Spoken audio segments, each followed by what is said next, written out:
I mean, it's a weird internet age we live in. Yeah, where Mm-hmm. you can feel more close to people than you actually are. But yeah, I mean, if I start messaging you for $10 because I desperately need DoorDash, yeah, you should doubt that. Like you should not Venmo me. Yeah. Yeah, and that would be very weird. And that's another thing too. Like, if something feels weird, maybe it really is weird. Like, Right. maybe it really is weird.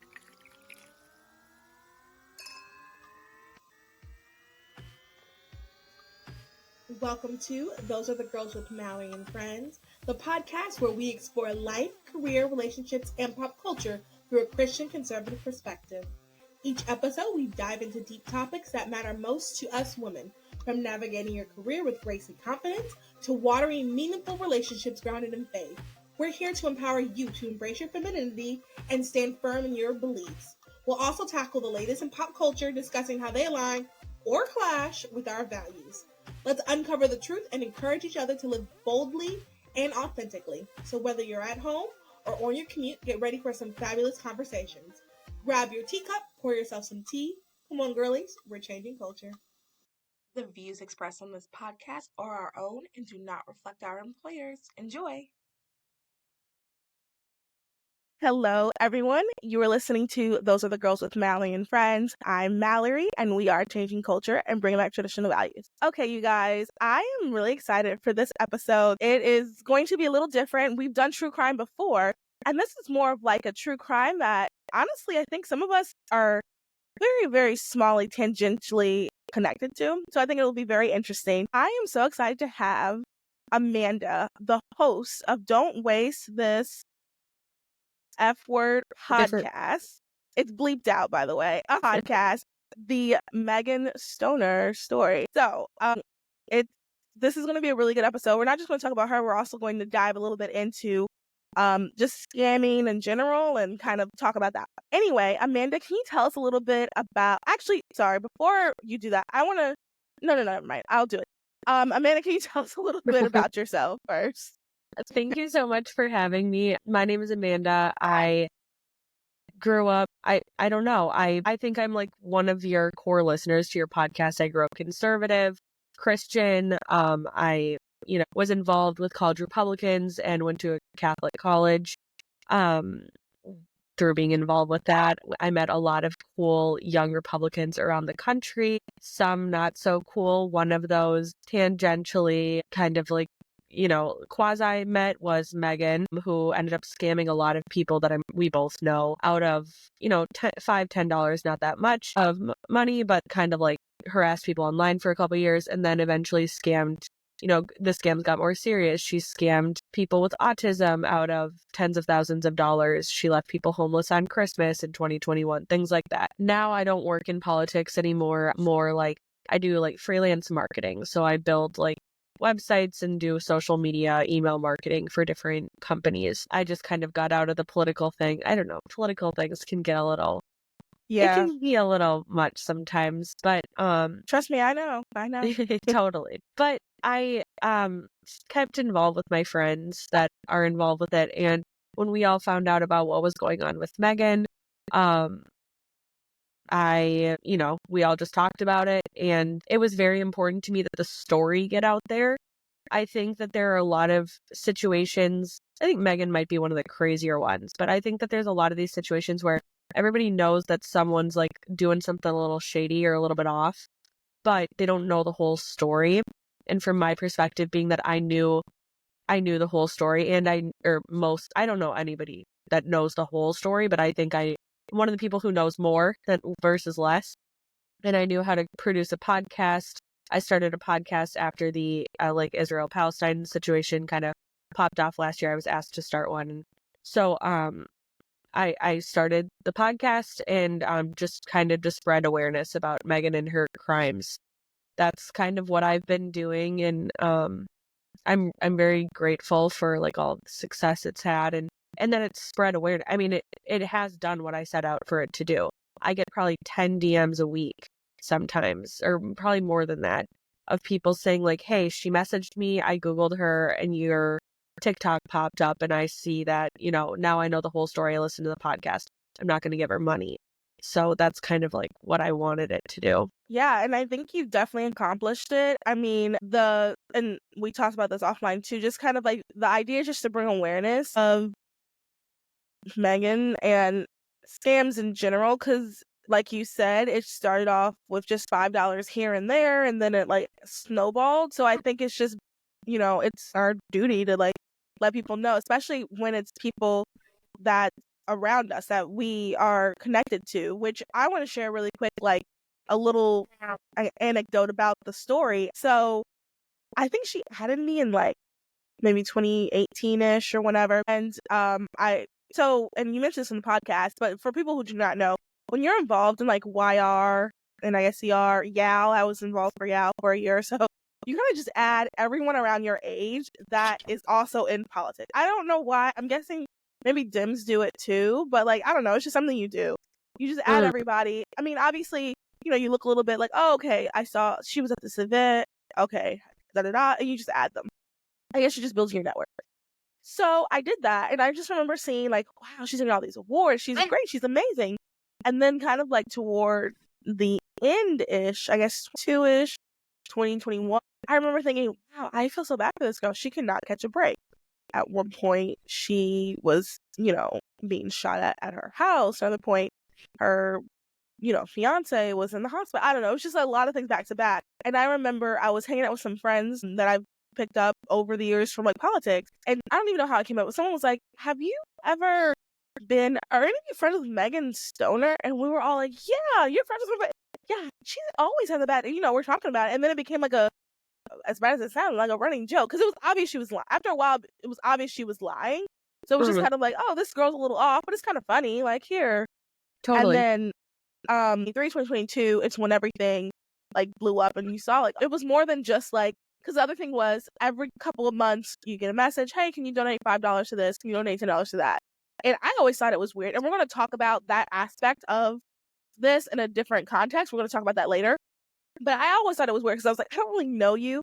But I want to say like the first and maybe even the second time I did, like, I think I cashed after $5 for some walk or something like that. And, no love lost. It was $5. But I do remember thinking like, this is a little weird. Like, I don't really know her, but you look at her Facebook and she's out with politicians. She's doing all this stuff. So you think she already had like this credibility.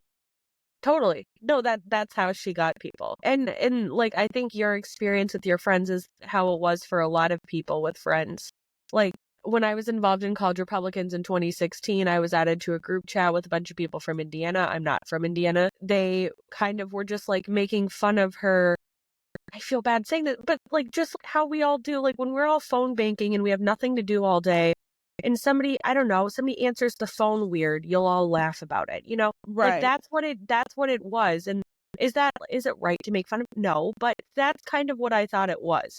They were just like, oh no, she's off. And this is when she had been already like excommunicated from the Republican Party of Indiana. So I knew that she was just a girl who posted that she was involved a lot, but she wasn't. And I was kind of under the impression that everybody knew that, but they didn't, like not everybody knew that. And I had then no idea. I thought, yeah, I was going to say really quick, at one point I thought she was in her state legislature. I don't know why. At one point I thought that. I think because like she got a law passed or something. Well, at least that's what she said on her Facebook. She got a law passed or something like that, and then she talked about it. I don't know. Yeah, she tried to change the voting age. Or no, it was worse than that. She tried to change the age that you could seek office. So she tried to make it so that you could run for office if you were under 18. Under 18? Yeah. Wow, that's And she awful. she did get a member of the Indiana House to introduce it, but he was a guy that I don't think he had a lot of allies in office. It never went anywhere. And so it would just be things like that. I mean, I think that she was just a kid who hung out at the state house for whatever reason for a long time, and then she messaged me for money too. I unfriended her over it because I had the same feeling as you. I thought it was weird. Like, I thought it was I was just kind of like, I don't know. At the time I worked at a restaurant. I was a server. So it's like any money I make in tips, I'm gonna donate, if anything, to like my own state, even though we can't win in my state. Like, I'm going to donate to them. I'm not going to donate to someone I don't know. And I didn't really think anything of her after that. Justin and I were friends from College Republicans. Justin is featured a lot on the podcast. And he, we didn't speak for a long time, just like fell out of touch and stuff. And then he called me in like December of 2021, or no, December of 2022. And he was like telling me about some drama to do with Minnesota politics that he knew about. And then he was like, by the way, do you remember that Megan Stoner girl? She ran like a rental scam where she was like showing people a house, trying to rent it to them. And then it wasn't hers to rent. And then she took the money and just never paid him back. I was like, there's no way. Who would do something like that? That's so dumb. A couple months later, she was arrested for it. And I was like, oh, okay. Yeah. And it was just crazy how many people around the country came out of the woodworks. Like people just like us who are like, oh no, I've been kind of following this for a long time. Like, what's going on? Yeah. Like, I've been watching the when her parents got shot at, what's going on? Like, did that actually happen? Yeah. So my goal was just to kind of like lay out everything as I knew it. And then even since the podcast came out, so much more has come out. It's a really crazy story. I hope someone makes a movie about it. Yeah. And even to what you said in the Facebook group, my friend added me, and I remember being in the Facebook group and seeing different people from like multiple walks of life I've lived just be like, oh, what are you doing here? Oh, wow, what are you doing here? And everybody has had a hand, or she's touched so many people, which is so crazy. When I think about, like, first of all, part of being in politics, honestly, part of being an adult is knowing how to network and connect with people. And the idea, like, how realistic, how great she was it in a negative way, but like if she could spin that to a positive, wow, what a world changer she could be. I mean, like, people from different walks of life, not even just like my Republican friends I saw in that. I have friends that I went to school with that I was like, wait a second, how on earth would you know Megan? And it's so crazy the impact that she had. So like, I don't know if she's listening, but like, that's a positive way to take from it. Like, you've had an impact, you just got to change, how you do it. Yeah. Yeah. No, I've always said that. Like, I would be a freaking multimillionaire by now if I had Megan's like tenacity to just like keep going after things. But like, I don't know. I even think like lack of shame even. Right. Like if I'm even just thinking like if she turned on subscriptions on her Twitter and like, so some of her like wild tweets were behind a paywall, I think she'd make some money from that. Or like if she actually published the book, which I named the podcast Don't Waste This Effing Podcast. It's a play on the book that she said she was going to release. She was told, she says, by this yoni practitioner, and I'm not going to go into what that is. If you want to know, you can listen to that, because that's not something I'm super like comfortable with. She said that this practitioner told her, don't waste this effing session in the middle of this thing she was doing with him. And I, like, if she just actually wrote that book, people would buy that. Like, people would buy that and just want to read it just to see what she has to say. But, like, so she comes out and, oh, this big deal, I'm going to have a podcast. And then she puts out a couple episodes and it doesn't really go anywhere. She's entertaining enough that, like, I think people would listen. Like, if she just, like, followed through on some of these things and was as relentless with that as she is with messaging people for money, I think that she would have, like, I don't know that she would be, like, a super successful, like, content creator, but I think that she would have enough money that she wouldn't have to beg for DoorDash. No. Yeah. Yeah, I think even on TikTok, I mean, some of the people I watch on TikTok, I find very interesting. Don't know them. I feel like she could if she just tells a couple of life stories, I feel like she could do really well on TikTok. I don't, Totally. yeah. So can we I want everyone to listen to your podcast. I think you do a really good job of explaining what happened and making sure that you care for the victims, as well as making sure you care for Megan. Because at the end of the day, that's one thing, like, I personally, my heart behind this episode isn't necessarily to bully. It's just like to warn others. And then, like I said, we're going to have a discussion about like scammers in general at the end. And it's a true crime. That's really my heart behind this. And I think you do a great job on your podcast doing that. Can you kind of just like start? You mentioned that you kind of wanted to just like break down of like what you knew. Can you talk a little bit more about that? Like how you got started with it and how you were able to gather people and things like that? So with the podcast, basically what I realized once she was in jail, and I think if you listen to the podcast, you'll know that once she got into jail, she was only charged with there were only 3 people or 4 people named on the probable cause affidavit for the rental fraud scheme. But she's been accused of a lot of other crimes that she's admitted to. So it's not just really even that she was accused. She has said that she did these things. And so we knew that there were all these other things floating around out there that she might get charged with. And we knew that she kind of can't keep her mouth shut. Like if you get her talking, like she'll admit to things. But also it just became very apparent when she was in jail, and some people were talking to her when she was in jail. There's a lot of discourse about that people don't feel that they should have been doing that. I understand that. I think it was Justin and I's opinion when she got into jail that we shouldn't be talking to her, or that was our opinion. And all I can say is about a month after she was in jail and he didn't talk to her, he reached out to her just to be like, hey, look, there's a jail app, like a texting and calling, where you can just say like, hey, like you can just send a text. And so basically he sent a text being like, hey, now that you understand that it was me who turned you in, because if you haven't listened to the podcast, Justin and me are kind of the reason that her location was given to the police when she was running from them. Am I explaining this well? What happened? Okay. Yeah. What happened is Megan has been kind of like a known scam artist, but people weren't aware of the level of her scams. She got arrested for one of the crimes, but we knew that there were a lot more. A Facebook group that you mentioned kind of got formed over the summer. People are talking about all of these other crimes that Megan's committed. She violates her probation, awaiting her trial. After her initial arrest, like she got out on bail and she violated the probation. She did not turn herself in, so now she's running from the police. She is continuing to scam people. Justin and I kind of devised a plan to find her location and give it to the police so that she would stop scamming people. She goes into jail to await her trial, which she pled guilty to. She took a plea deal. As she was in jail, we felt nobody should be reaching out to her. But after about a month of her being in jail, Justin reached out just to say like, hey, it was me. If you want clarity or anything like that, like it's me, not to even make fun of her.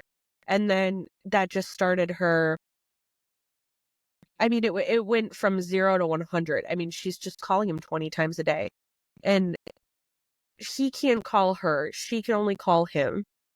And so at a certain point, it's just like, it was just easier to answer the call, and tell her to stop calling. But she started telling more lies. And it kind of became apparent to Justin and I that she wasn't going to stop. She wasn't reformed. She hadn't changed. And so my thought was, when she gets out of jail, she's going to go find a whole other group of people on the internet, and she's going to tell the same stories to them. She's going to scam them all over again. And I feel like I am in my position knowing what she's done. So how can I spread this in a way that'll spread the awareness, basically? So that's how I came out with the podcast. And I had an idea for the branding of it. That's what I do. So I had an idea of it.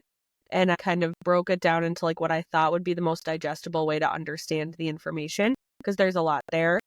And I, from there, I took audio clips that we already had, and then I interviewed people. A lot of people didn't get back to me, which I was kind of bummed about. But so I kind of compiled it all the best I could. I started releasing it, and that's kind of how the podcast was born. And now the cool thing is it's spread so far that, again, it is having the impact I wanted it to.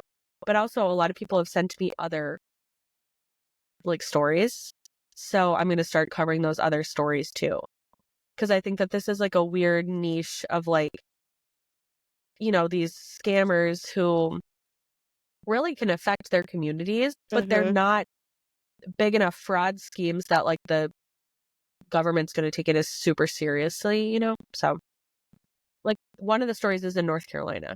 So, Ooh, yeah, that's interesting. yeah. Oh, sorry, go ahead. No, no, no, go ahead. I was gonna say, I think you're so right about like, well, actually, no. First, I want to comment on you did a great job, like concisely talking, giving like an overview Thank of you. like the podcast and what's happened. I want everyone listening to know it's so much more than that. So you absolutely should listen to the podcast to like kind of like hear what actually happened. It's just so much more than that, and I think that it's so fascinating, which kind of leads to the other thing that you said that there's other people who have sent you stories. I mean, I want to say it was last year, 2023, I think is when the Scamanda came out Yeah. and the Coco Bertham story. I listened to those. Scamanda I found out randomly, and then every single week I was sad. Same with I actually found out about Coco Bertham the very first week. So every single week that was my podcast on the way to work. Like we're so fascinated by these stories because you're right. With Scamanda specifically though, she was able to be caught and I think she's in jail. I'm thinking Yeah. clearly. She's in jail. She did Mhm. a lot more. But you're right on the point of like there's so many people who are committing these things, but it's just not big enough for the government to care. I think it is us as a community to appropriately speak up because we're helping our fellow citizens. And like I would want to know, like if I receive a DM from Bob, I would want to know that like Bob actually has scammed 50,000 people out of $100. I'd want to know that. So I think that you continuing the podcast is great. And I don't know why I love listening to these stories. I think it's just so fascinating. Just the things that we as humans are capable of. And like just for lack of better words, the audacity people have to do certain things and then to not think twice about. I mean, I think about like the person who she scammed out of like $15,000, something like that. I and all the stuff that went into that. I just can't. Like I don't know how you can sleep at night. I feel the same. I feel the same as you. And yeah, so Coco Berthman, like that one was huge for me. And I found out about it. That was during the time we were catching Megan. So like Oh right after we caught, or like right around when we were running the scheme to catch Megan, I found the Coco Berthman podcast. That was a big inspiration for me, like yeah, that podcast. And I completely agree with you. It's so interesting because I don't know, it's something about like women like can just like create such a captivating narrative and like story around themselves, and like yeah, sometimes it's not true, but it's like very fascinating to listen to. Like I'll buckle up and sit all day and listen to them talk. And I also think it's hard, like when you say like that you would want to know, of course, like I think that stories like these need to be brought out into light because I think it can make us distrustful. Like if mm, we feel like we want to help someone and then we find out they actually didn't need help the whole time, or like if yeah, we find out that like what they're claiming is not true. And with Megan's stories, they were so fantastical that like you want to believe her. You can't look at someone who says I've been sexually assaulted by, every important member of the Republican Party up into including Mike Pence and be like, I don't want to believe you. But like, it's also, I don't know. Um, yeah. it's also so insane that like you start to question it, but it sounds bad to question it. So having someone to kind of like go through, okay, here's the facts. She actually has said that didn't happen, but then sometimes she'll say it did happen. And laying it out there, I think, gives us more trust in people who are telling the truth. That is such a good point because I do think I think they mentioned it in the Coco Berthman podcast toward the end. It's like it's not these type of podcasts, these type of warnings aren't to make you not trust anyone ever. That's never the goal. Like you listening to this, even I don't want you to be like, I'll never trust a person who needs money ever again. But it is just so we can like recognize and know the signs. I think you're right too about, if there are some things that are I think like sometimes we should okay, here we go. So a couple months ago, it was this article that came out where this lady, the headline was she put, I think, like $50,000 in a shoebox, and she gave it to someone in a car who said they were the FBI to help clear her ID or something like that. I think to the average person, we're like, obviously that's not someone in the FBI. Like, there's no way you would think that someone from the FBI will put the money in the shoebox. And my dad made a good point. He said people who fall for things like that, a lot of times we think too highly of ourselves. Like, that's a movie. Like, realistically, that's a movie. Why on earth would someone from the FBI reach out to you personally? Because in the article, it was like her ID was found in a limo of drug traffickers, stuff like that. Like, why would that happen to you? Not saying that you're not special, you're not perfect or whatever, but like, realistically, like, take a second to like take a step back. Why would that happen to you?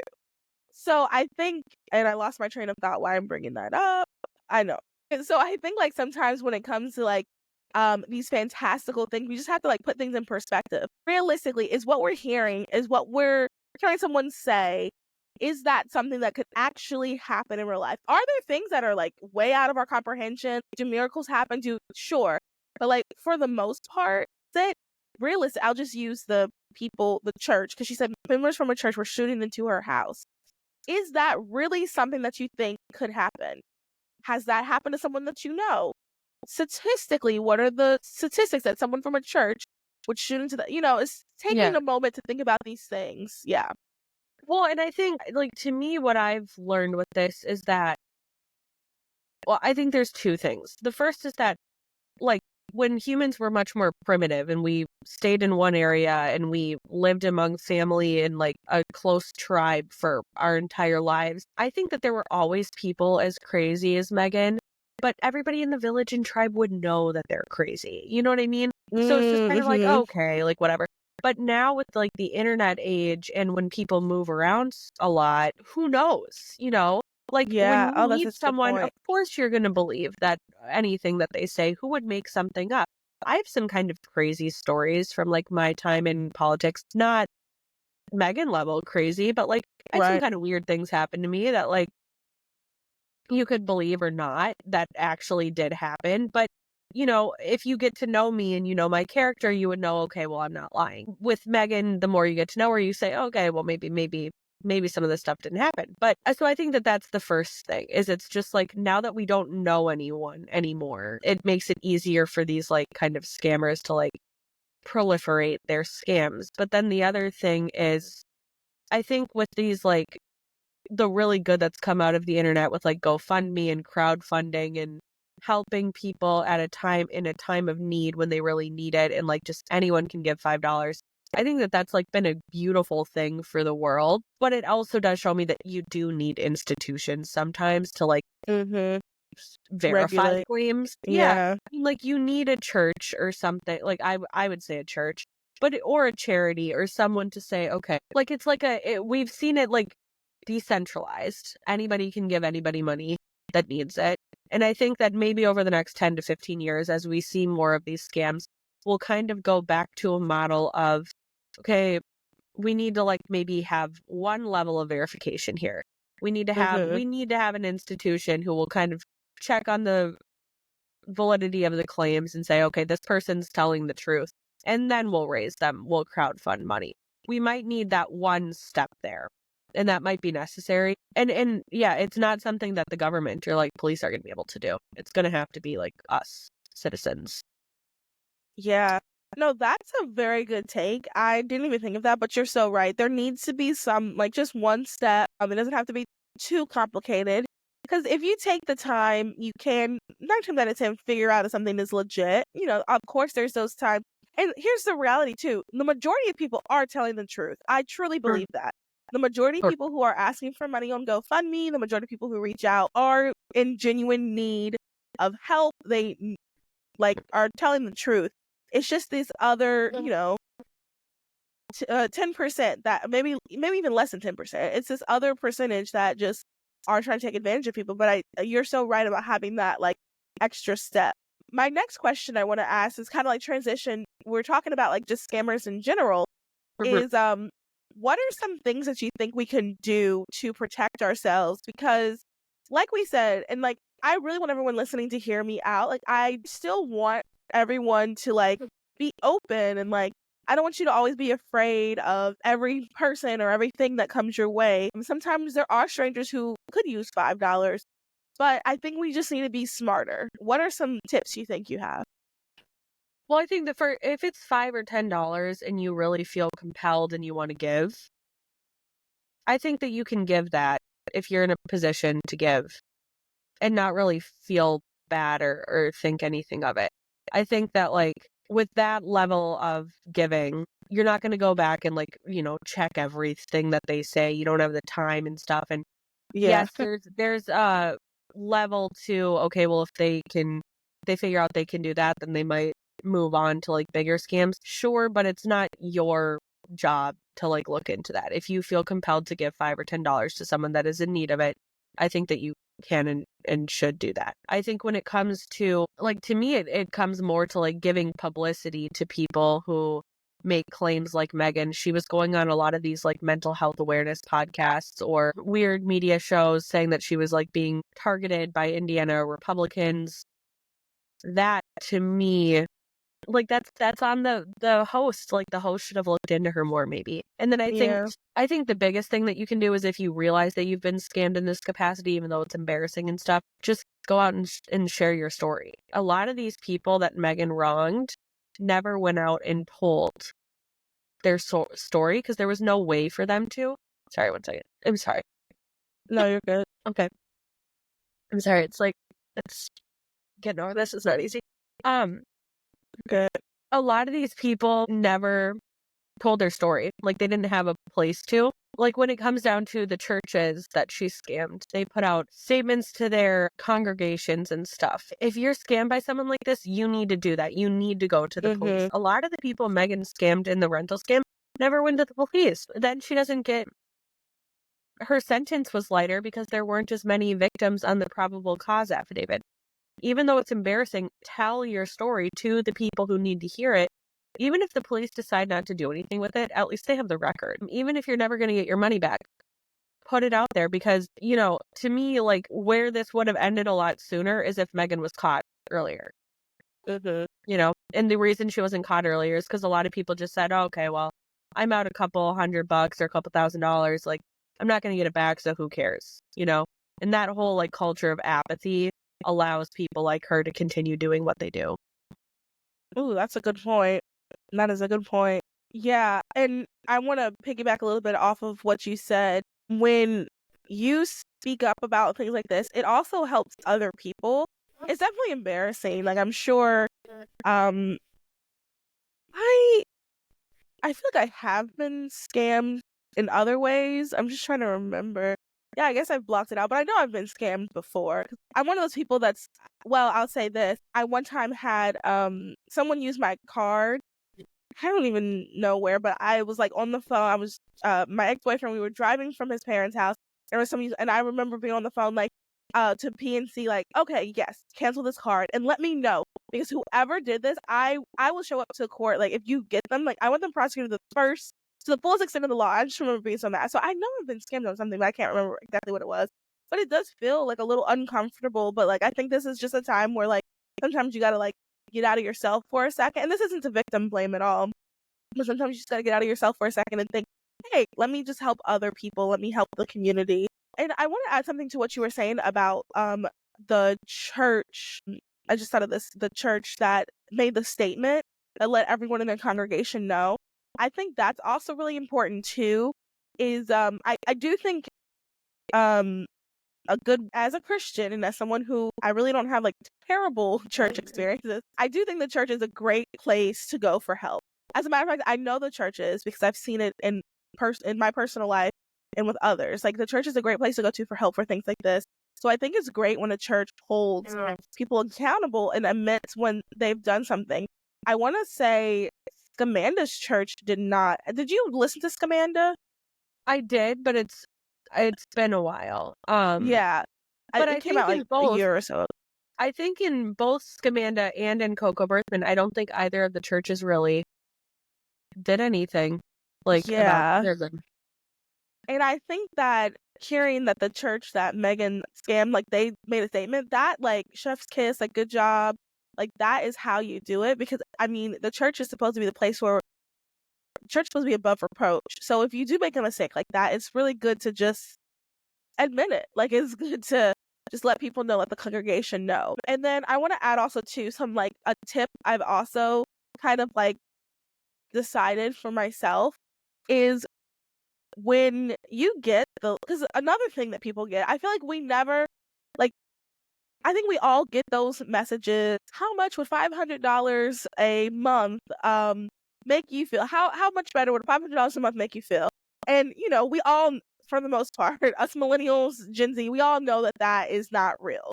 Obviously, it'd be nice if someone could give us $500 a month for no reason, but we can recognize that that's not real. I think it's when it's people who we might even know personally. It's people who we are our friend-in-laws. That's a new term I learned, like your friend of a friend, or people you've met, you know, at a conference once. Like your walls have fallen when it's them. I think sometimes it's also good to remember that they're still kind of strangers to you too. And I think just keeping that in mind, just in general, I know that we live in a culture where everybody is our best friend and everyone is a friend to us. And I don't think you should have like a wall up. Like I can say like like what I do is like I don't have a wall up. I am welcome and open for any and everyone, but I do recognize that, like, for example, Amanda, we just met. I personally, no offense, would never say, "Oh, this is my really good friend Amanda." Right. I think she seems great. I listen to the podcast. I'm in the Facebook group with her. She seems fabulous, but you have to learn to like I don't want to say put up walls, but we have to learn to like put people in context. We Right. have to learn that like not every single person you meet is your best friend. That doesn't mean you can't be, that doesn't mean to treat them like coldly. Like I think it's fine to be excited and but like, you know, if she were to say, and you know what, Mal, at the end of this, I actually charge Right. $6,000 for interviews and you have to give me $6,000. I don't know, it's just something, or like, I don't know. You just have to like recognize that not every person that you have met in real life or even through the computer is your friend. Some people are still strangers, even if you don't really know them that well. Or even if you think you know them, they're strangers. You've only met them for once or only seen their life through social media. Totally. Yeah. Yeah. Totally. I mean, it's a weird internet age we live in. Yeah, where Mm-hmm. you can feel more close to people than you actually are. But yeah, I mean, if I start messaging you for $10 because I desperately need DoorDash, yeah, you should doubt that. Like you should not Venmo me. You know. Yeah. Yeah. Yeah. And that would be very weird. And that's another thing Right. too, like if something feels weird, maybe it really is weird. Right. Maybe it really is weird. If something feels weird and uncomfortable, you don't have to always be like, no, it's just in my head. And I'm talking to myself because I go through that is something that I do struggle with sometimes. Is like, especially if you're from the South and everything, and like I'm from North Carolina, and like I try. You don't want to make people uncomfortable, so sometimes, like if something feels weird, it's okay to admit this feels weird. Yeah. Definitely. So yeah, so you guys should definitely check out the podcast. I will link it. Amanda, is there anything else you want to add before I ask you our last final question? I would no, I think if you listen and you like it, let me know. And if you have any stories like of similar situations, DM me or submit it somehow, get it to me, and I'll look into the story. I think I have 7 stories right now I'm trying to look into. Whoa, that's So exciting. yeah, so I want to keep it going, but yeah, I want to keep exposing I don't think anything will be as crazy as the Megan story, but maybe I'm open to being proven wrong. So Yeah. Half of me is like, whoa, that'd be really cool if it was, but the other half of me is like, oh, that's actually sad for people who's affected. So I totally. hope not. Yeah, totally. Well, I want to ask you a question that we ask all of our guests. If every single girl in the entire world was looking at you right now, what is something you would tell them? And it doesn't have to be like Megan related or anything like that. And it's every girl, no pressure. Every single girl is looking at you right now. Okay, well, that's a really good question. I think I would just say to if there's something in your head that you're wanting to go for, Like for me, if it was starting the podcast, or my original how I grew an audience on was I made a TikTok, which went viral after October 7th. Just do it. Like, don't think about it. Don't overanalyze. Just do it and like iterate. Like, just launch. Just do something for yourself. Do something even if it's not gonna necessarily take off and go viral. Like, life is about taking chances, and if you feel like compelled and God is driving you to bring some sort of message out there or go do something, I think that you should do it. That, I guess, would be my message.